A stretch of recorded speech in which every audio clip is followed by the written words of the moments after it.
Hello, everyone. Welcome to an episode of the Dramatology Podcast.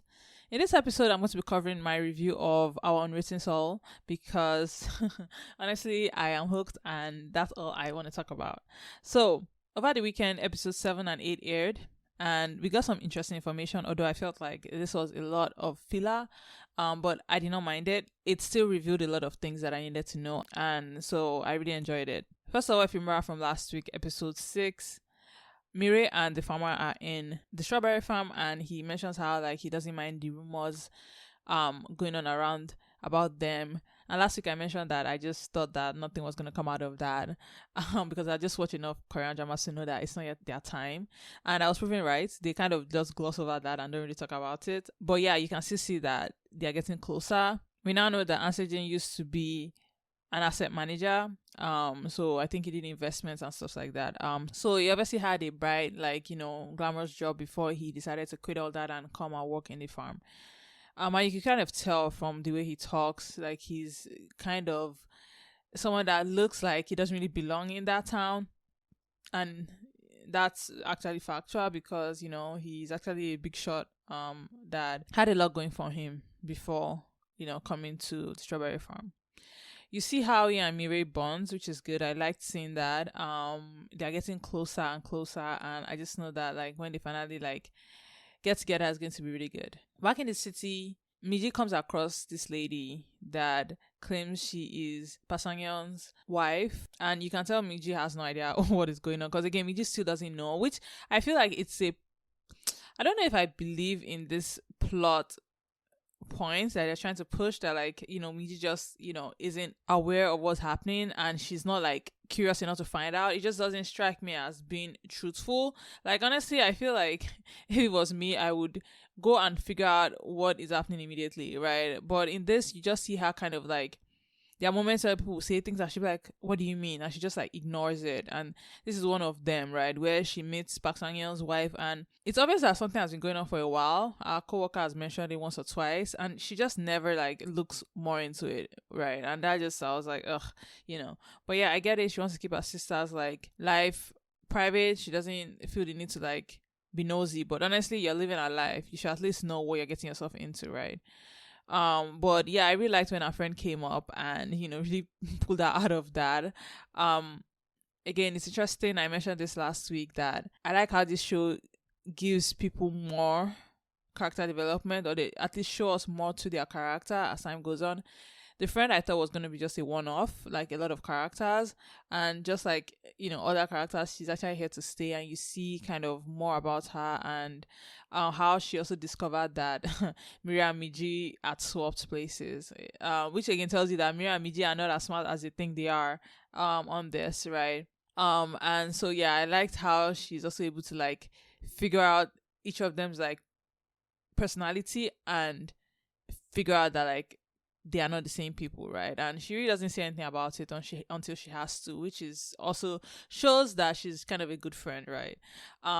Back in the countryside, we see their moms, that's Osu's mom and the twins' mom, get into a fight, and it's obviously based on a misunderstanding because Osu's mom thinks that when the twins' mom says that if Miji and Hosu get married or something or get together, Miji would have to like wait on him, and she took it in a bad way, as if to say that it's because of his like ear issue, and she took it really personal and they got into a fight and they fell downstairs, right? I like how they showed us that because it shows you that like some people never really like heal, or you can't really heal from some things. You always be kind of sensitive to some things, and that is what it is for Hosu's mom. What makes it even more interesting, as we later find out, is that like Hosu isn't really a child, right?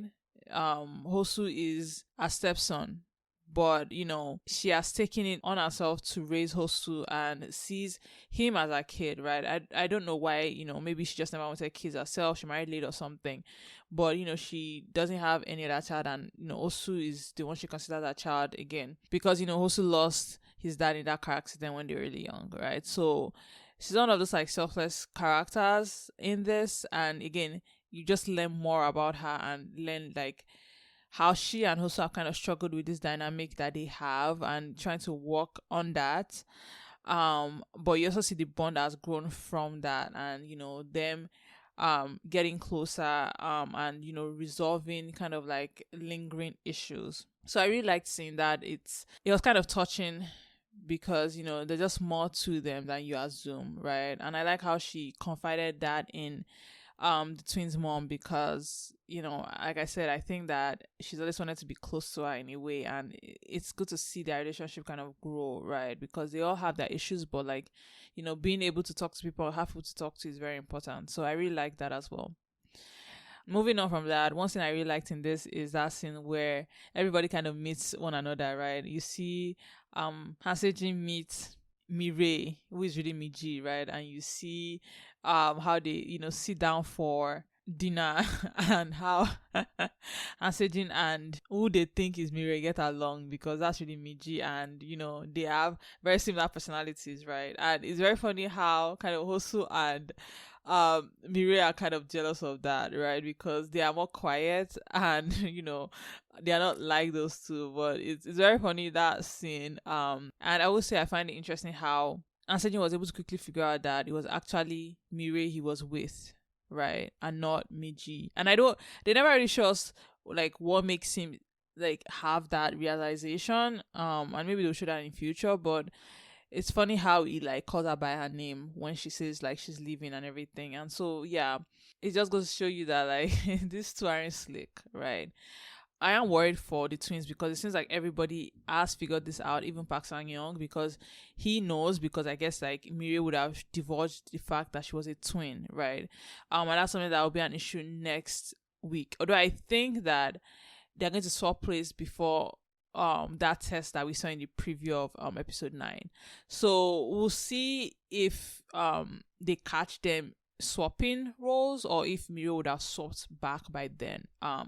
But yeah, that is something that I'm worried about going forward. One thing that is new in this episode is now that like Miji and Hoso have confessed their feelings for one another, we kind of see them be awkward around each other, which is always a thing in dramas, no matter how grown the characters are. I don't know why, and I don't know if this is supposed to be considered normal, but they always get like shy and awkward and act like schoolgirls.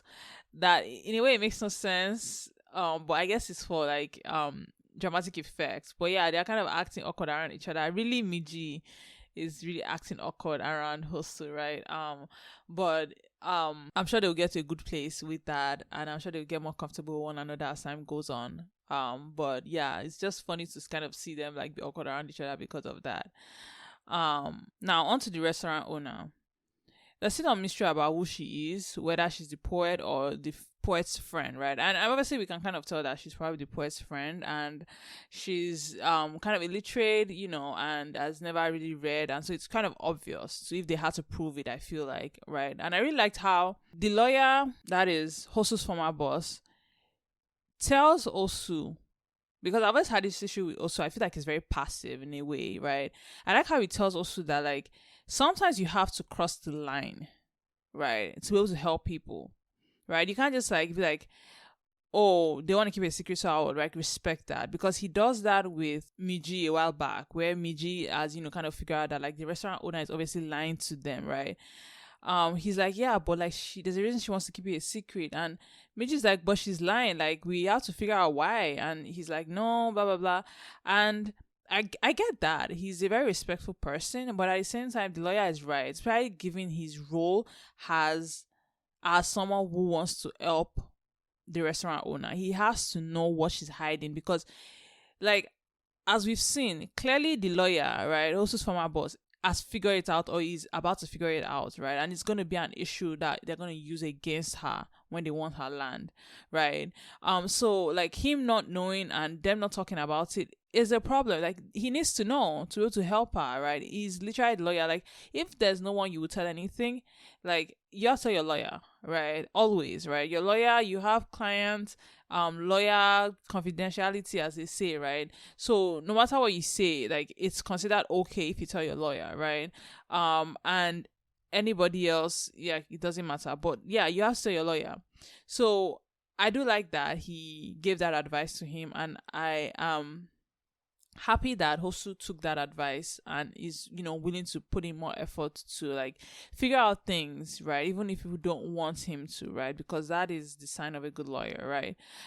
So I hope that they're able to solve that issue with the restaurant owner at some point, because I mean, clearly she doesn't want to sell for a bunch of reasons, but I think that she might even just lose the restaurant just on the fact of like fraud or something.